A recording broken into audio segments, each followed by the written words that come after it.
welcome back. Today we got an exciting episode for you today. Today we're going to be working on our 74 Plymouth Duster that you see right there in the background. And right now we're going to be doing a simple little compression test to determine the health of our motor. Now I've read a lot of your comments, your reviews, and a lot of you have answered the poll questions. And surprisingly, a lot of you guys are really wanting to see a V8 swap. Well, that's good because I do too. Alright, and I really plan on making that happen. But for right now, we're going to try to make the car driving, street legal. Alright, so before I spend a lot of money on the motor, this will kind of help determine if we want to speed up the project or we're going to stick with the 6 and the 3-speed and all that for right now. Is the health of the engine. If the engine needs a full rebuild, I might as well just spend the money on getting a V8. Alright. But then again, there's a lot of other things which make this car would be down for a while, so I wouldn't be able to get to drive and enjoy it for a little bit. Now, the 6-cylinder, if it's in good shape and just needs a fresh up, new gaskets, a little tune-up in the water pump, the head gasket, and it needs a new clutch while it's out. That stuff's kind of affordable. I can do all that stuff, put it all back together, and we can have a nice driving car, and maybe take it out to some of the car shows locally. And if any of you guys are local to my area and want to come out and see it, it'd be a great way to get to know everybody. So I think we're going to do that for right now while we're slowly be in the background working on getting the V8 set up, kind of complete and done. That way I can still drive the car and enjoy it and be working on doing the future swap. So for right now, for this project, we're going to get it street legal. That is going to be the goal for this project. And right now it's going to start with the simple compressions test. So let's get started.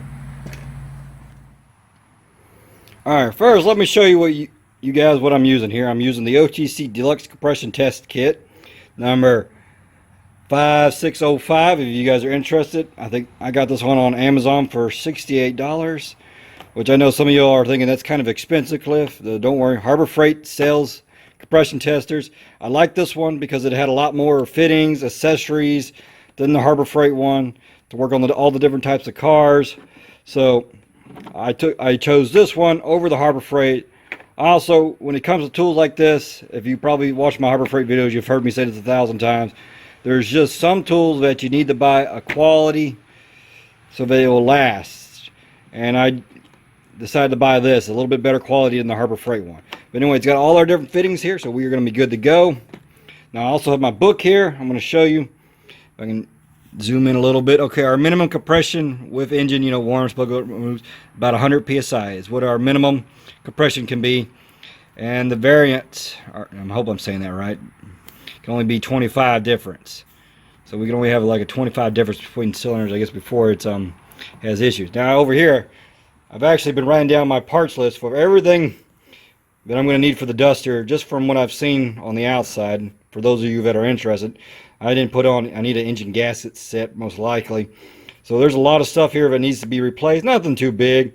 The wipers don't work. The fuel sending unit doesn't work. So there's a lot of work that's going to be done just to get it road-worthy. And we're going to be doing a lot of videos on that. So anyway, for those of you that are interested, that's my parts list that I had off here to the side. So now that you guys have seen all that, and so let's go ahead and get started. Alright, the first thing we're going to be doing is we got to remove all the spark plugs and spark plug wires. Now, if you can see, mine are still labeled from the time that I did the, when we worked on it when it was flooded. I labeled all the plugs, and you can see the duct tape is still there with the, so I've already got mine labeled. Now, if you have a 4-cylinder, you won't really need to label it. It'll all be kind of self-explanatory. But the first thing we need to do is remove all that, so that's what I'm going to do.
All right, we've gotten our spark plugs out. Now normally at this point you would want to check your spark plugs to see if there was any kind of crud or anything bent, broken on here. Now we clean these up whenever we got it flooded because we reuse the same spark plugs.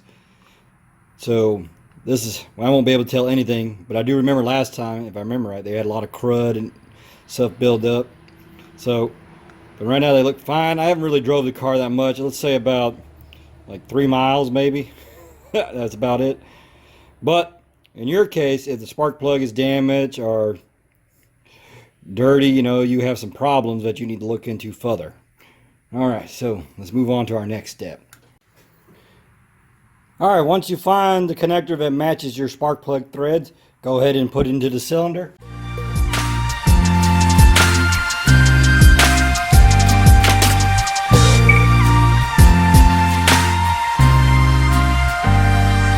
All right, once we got it all nice and tight down there, we're gonna hook up our little gauge here.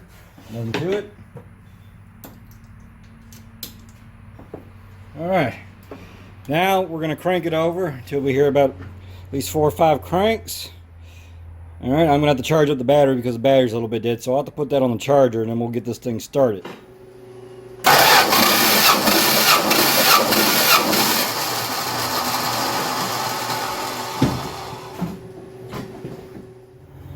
All right, check that out.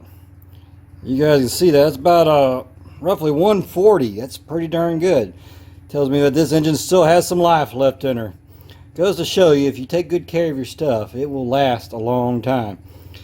All right, I am not afraid to kind of use this engine now, kind of freshen it up and give it another second lease on life. All right, guys, now that we've done a dry test, we're going to do a wet test. And that's basically where we're going to squirt oil into the cylinder. Not a lot, just a little bit. The coat top of the piston, so if it'll cover up any of the gaps or microscope it, you know, a little, and then see how much the difference is. So I'm going to record this down, then we'll write down the wet. All right, what I'm going to do here now is I'm going to squirt a little bit of oil into the cylinders, not a whole lot. This is just regular, you know, 30 weight oil that I keep in a can to lubricate things, anything that needs it. We're just going to drop a few drops into the cylinders. Now, if you have a 4-cylinder and you've got about a long drop to go, just get a vacuum hose, tie it on here, and just kind of dribble it in there. You don't want to get too crazy, just enough, you know, just to coat the bottom. So I'm just going to put a few squirts in it and get started.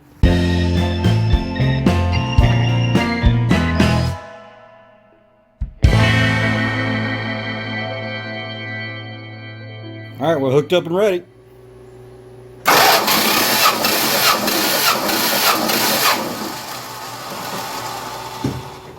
All right, look at that. About, looks like 142.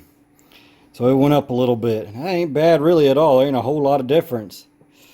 So that is a good sign, or either I didn't get enough oil into the cylinder, but I believe this is good. Mainly we're going to check for consistency. So we're going to check all the rest of the cylinder. So once you've done this cylinder, you need to perform a dry on all of them and a wet on all of them, and then you compare the numbers, which I'll show you guys at the end when I'm done here. But so far we're off to a good start. Let's pray that the other cylinders are good. So I'm not going to show you the other cylinders because it's basically the same thing over and over again and it would get old. So I will share those numbers with you at the end. Alright guys, here's our result for all 6 cylinders for our compression test here. Please excuse my handwriting. Sometimes I mess up quite a bit when I'm doing this stuff. Alright, as you can see, we range up from 140 on the dry side to about 160. Still not bad. These numbers are pretty good and consistent. They go up. So I even double checked this cylinder again to see if it would, and it still came out to be 142 to make sure I did that one right. That was the first one we did, was number 6. So everything's looking pretty good. Everything's way above the 100. I don't see any more than 25 psi difference between them. Roughly about 20, so that's pretty good. So I'm going to consider that good. So I think we got a good motor, a really strong motor. Alright guys, that is going to do it for the day. I'm pretty satisfied with those results. I've just piqued my curiosity with knowing those numbers. I really wanted to know what they were before we continued on with this project. So I wanted to make sure I wasn't going to sink a lot of money into the 6-cylinder and find out that it needed a lot more work where the money could have been put towards the V8 project, which we'll get to on another day. So right now everything is a go for the 6-cylinder. it looks ready to go. So the next step will be to pull the motor out and freshen it up. And then while we're doing that, we'll also be checking out the other stuff with the car, and that'll be a video for another day. And I hope you're here to watch them and enjoy them. All right, guys, that'll do it. I hope I see you next time, and you guys stay safe out there.